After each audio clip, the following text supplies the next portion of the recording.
యూజువల్గా ఏదన్నా ఫంక్షన్కి ఏదన్నా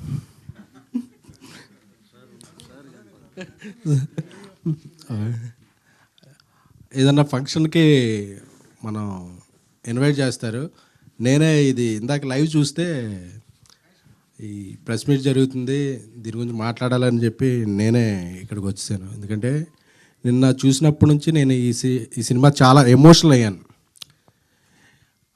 చాలా చాలా విధాలుగా కనెక్ట్ అయ్యాను. ఆన్లైన్లో చూస్తే మార్నింగ్ నుంచి థర్స్డే ఓపెనింగ్ అన్నీ వేరు. ఎందుకంటే ఒక సినిమా ఎమోషన్ కనెక్ట్ అయితే దానికి ఉండే రిజల్ట్ వేరు.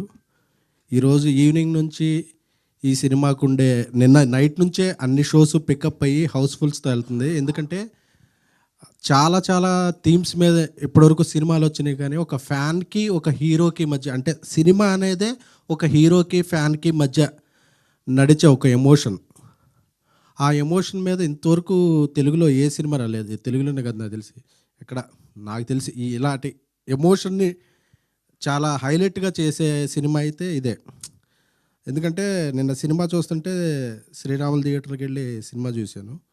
చూస్తుంటే నాకు ఆర్టిస్టులు ఎవరు కనిపించట్లేదు, క్యారెక్టర్లన్నీ అలా కళ్ళ ముందు కనిపిస్తుంటే నా కాలేజ్ లైఫ్, ఫ్యాన్గా గడిపిన జీవితం, ఆ పదాలే గుర్తుకొస్తున్నాయి. అంటే మనం ఒక హీరోని చూసి ఎంత ఇన్స్పైర్ అవుతాం, మన జీవితంలో ఎన్ని చేంజెస్ జరుగుతాయి, వాళ్ళని చూసి మన ఆశలు ఎలా ఉంటాయి, ఆశయాలు ఎలా మారుతాయి అనే దానికి ఒక ట్రూ ఎగ్జాంపుల్ సినిమా ఏదన్నా ఉంటే ఆంధ్ర కింగ్ తాలూకా.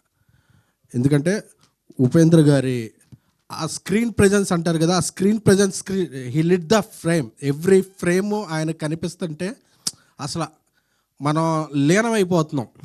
అంటే he is the perfect apt character. అంటే కొన్ని క్యారెక్టర్లు కొంతమంది కోసం పుడతాయి. నాకు తెలిసి మహేష్ ఆయన కోసం రాసుకున్నాడు, ఆయనే ప్రతి ఫ్రేమ్లో కనిపించారు అన్నట్టు ఉపేంద్ర సార్ని చూస్తే నాకు, ఎందుకంటే ఎన్నో, అంటే కల్ట్ అనే సినిమా పదానికే ఒక స్పెల్లింగు, ఎబ్రివేషను, ఆల్టర్నేటివ్ ఏమైనా ఉంది అంటే డిక్షనరీలో అది ఉపేంద్ర గారు. సో చాలా చాలా ఇన్స్పైరింగ్గా అనిపించింది. అలాగే ఎనర్జీ రామ్ గారు అంటేనే ఎనర్జీ. చాలా సీన్స్లో ఆయన ఎనర్జీని కూడా టోన్ డౌన్ చేసి ఒక ఫ్యాన్గా ఒదిగిపోయి ఎక్కడ హైప్ చేయాలో అక్కడ చేసి చూస్తుంటే అసలు మనల్ని మనం చూసుకున్నట్టుందంటే సింగిల్ స్క్రీన్లో ఫ్యాన్స్ అందరూ కూడా ప్రతి సీన్కి ప్రతి డైలాగ్ అండి. చాలా ఇప్పుడు చిన్నప్పుడు అంటుండేవాళ్ళు, నేను చిరంజీవి గారి సినిమాలకి అది అలాగే వెళ్ళి ఆ బ్యానర్స్ కడుతున్నప్పుడు అంటుండేవాళ్ళు, అసలు మీ హీరోకి నువ్వు ఉన్నావని తెలుసా అంటే ఆ డైలాగ్ ఏదో నన్ను చూసి అన్నట్టు అనిపించింది. అప్పుడు చాలామంది అంటుండేవాడు, నీకేమన్నా మీ హీరో కూడు పెడతాడా గుడ్డ పెడతాడా అంటే, నాకు కూడు గుడ్డ కన్నా కూడా జీవితంలో ముందుకెళ్ళాలనే ఒక డ్రైవింగ్ ఫోర్స్ ఉంటుంది కదా, అదే హీరోలు. ఆ డ్రైవింగ్ ఫోర్స్ కదా వాళ్ళు మాకు ఇచ్చేది. వీళ్ళు ఎవరికి అర్థం కావట్లేదని నేను ఏలూరు నుంచి హైదరాబాద్ వచ్చా, లేకపోతే ఏలూరులో ఉండేవాడిని. లేకపోతే ఫ్యాన్స్ అందరినీ చిన్న చూపు చూస్తున్నారు, ఫ్యాన్స్ని ఎవరో గౌరవించట్లేదు. ఎప్పటికైనా ఫ్యాన్ అనేవాడు గొప్పవాడు అవ్వాలి, అయితే అందరూ ఈ హీరోని గౌరవిస్తారు, ఆ ఫ్యాన్కి గౌరవం వస్తుంది అనేది నాకు చిన్నప్పుడు నా లైఫ్ చూసుకున్నట్టు అనిపించింది ఈ సినిమా చూస్తే.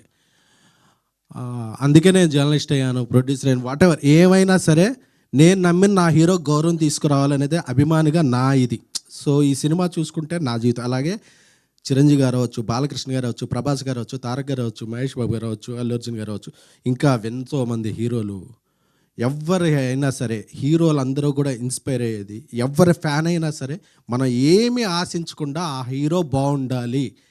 మనం ఎవరో వాళ్ళకి తెలిసినా తెలియకపోయినా ఇదొక ప్రపంచంలో తల్లి తండ్రికి ఒక బ్లడ్ రిలేషన్ ఉంటుంది.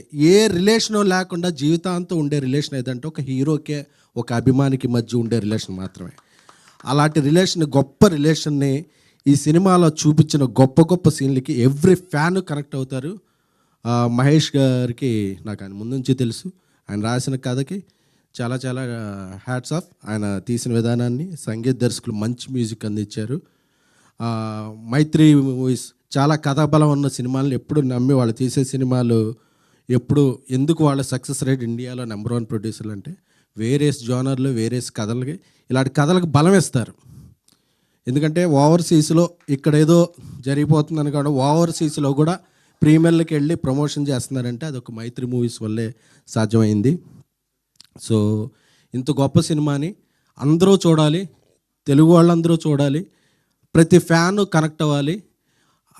ఇంత మంచి సినిమా అందించిన రామ్ గారికి, అలాగే ఉపేంద్ర గారు కొంతకాలం గ్యాప్ తర్వాత తెలుగులో యాక్ట్ చేశారు. ఉపేంద్ర గారికి, ఆయనకి నేను పెద్ద ఫ్యాన్, మీకు తెలుసు. So love you sir.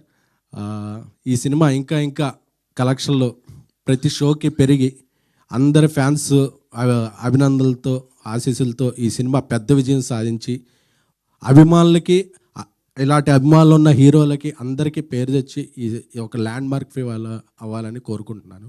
Thank you so much.